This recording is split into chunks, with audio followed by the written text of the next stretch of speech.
Resolutions, goals, photography and or otherwise. That's what this video is about. But first, shoes.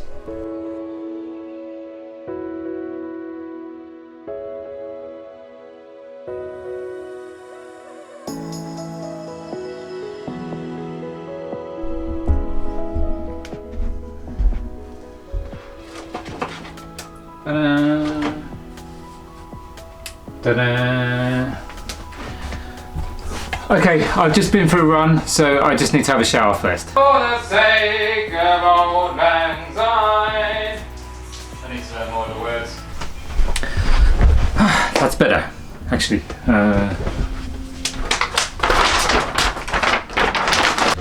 I tend to use my phone most of the time anyway now for things like that, so.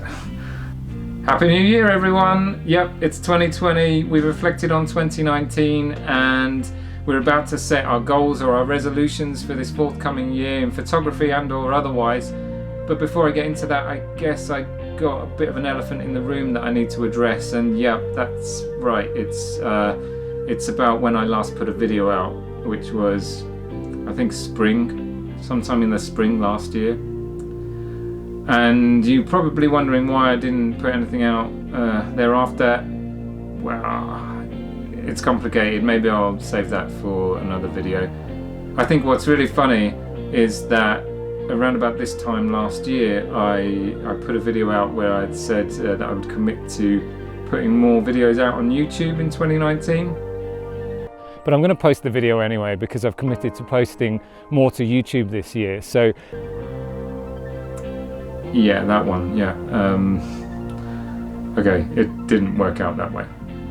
But that's just a demonstration of something that that can happen. You can set goals, you can have resolutions, and they quite often fail. And for me, it didn't take long before my commitment or my promise to put more videos out failed. And I called that a bit of a resolution at the time. I wanted to put more content out, but I didn't.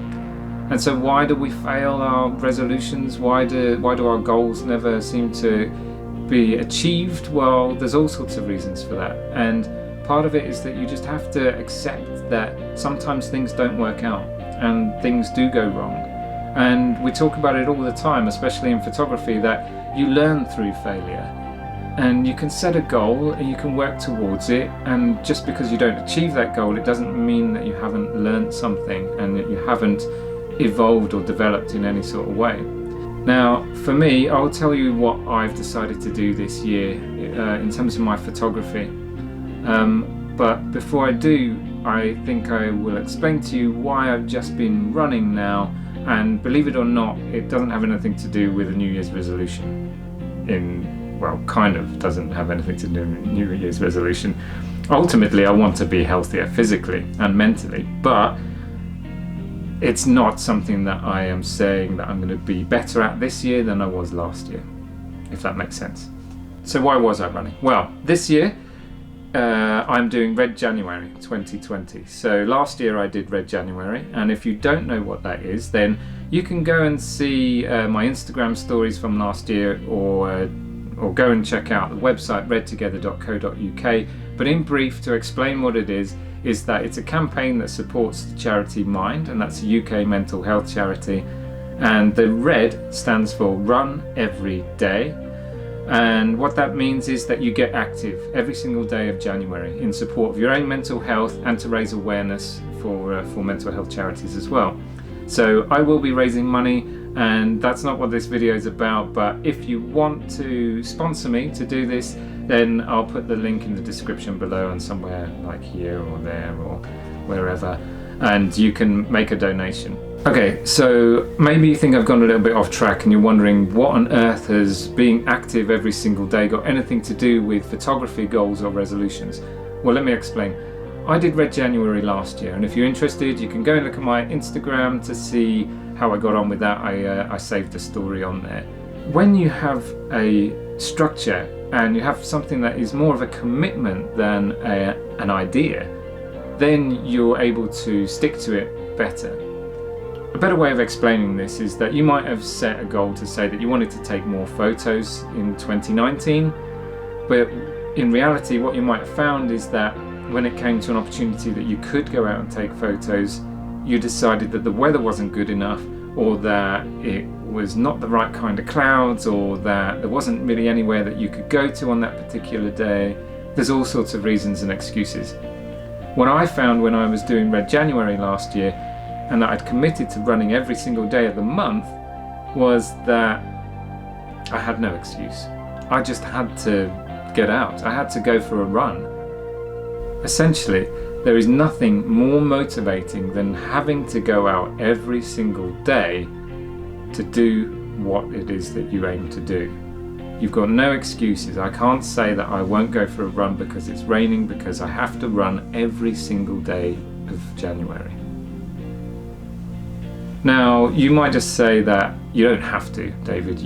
If it's really that bad, then maybe you should give it a break. Or if your legs are so tired and the muscles are aching, maybe you shouldn't do it. Well, I encountered some of those days last year, and they were tough, actually. Running with really heavy, tired legs was difficult, but I still did it. And so I found nothing more motivating than doing that. And that brings me on to what I've decided to do this year with my photography. Now, part of the reason why I haven't been making YouTube videos is that I've been very busy otherwise, and that's also meant that I've not been able to dedicate a lot of time to my own photography, or develop my own photography, personal photography for me. And so what I've decided to do is maybe quite a cliche in what some of you might have decided to do, which is a 365 project. And I've decided to be kind of loose with it. I'm going to take a photograph and publish a photograph every single day of the year, and I'm going to put it on a separate Instagram account, and it doesn't have to be a fixed focal length, it doesn't have to be of a fixed kind of subject, or it doesn't have to be a particular theme or whatever. I'm just going to take a photograph of anything that's happening on my day. I'm going to try and do it with a big camera, and I'm always going to do these photographs with intention. They're not just going to be a quick snap of like, here I am sat at a desk and I'll just take a photo of the corner. I'm going to still try and be creative and still work at that image like a photographer would. Now, this brings me on to the next thing, is that I feel scared that I'm not going to be able to achieve this, that I'm not going to be able to put an image out every single day. I might just give up, I might just get tired of doing it. And it's okay to be afraid. And I realise that with this 365 project that I'm going to do, well, like I said, I'm scared I might not be able to do it. But if it doesn't work out, it doesn't work out. I'm going to try and not let it bother me too much. If you want to follow my 365 project, I'm just putting it on Instagram on a separate account, as I said. I think the account I have is David_Dixon_365. So go and give it a follow, and and you can see what images I come up with and whether I actually follow through with my resolution or goal. As you know, it didn't really work out for me last year with YouTube videos. Now, I realise that in this video I haven't exactly given you much advice on photography or how to set goals around photography, but perhaps hearing my stories about where I failed last year and what I intend to do this year is going to help you achieve something in 2020 that you want to, and I hope it does. If you've got a goal or resolution, then why don't you pop it in the comments down below. Let me know what it is, I'll have a look at it and wish you the best of luck with it as well. And yeah, maybe I'll see you more in 2020. I think that's it. I mean, I'm not used to being in front of the camera very much anymore. What do you think of my lights? It's pretty professional YouTube looking, huh? I think that maybe that one's a bit too green.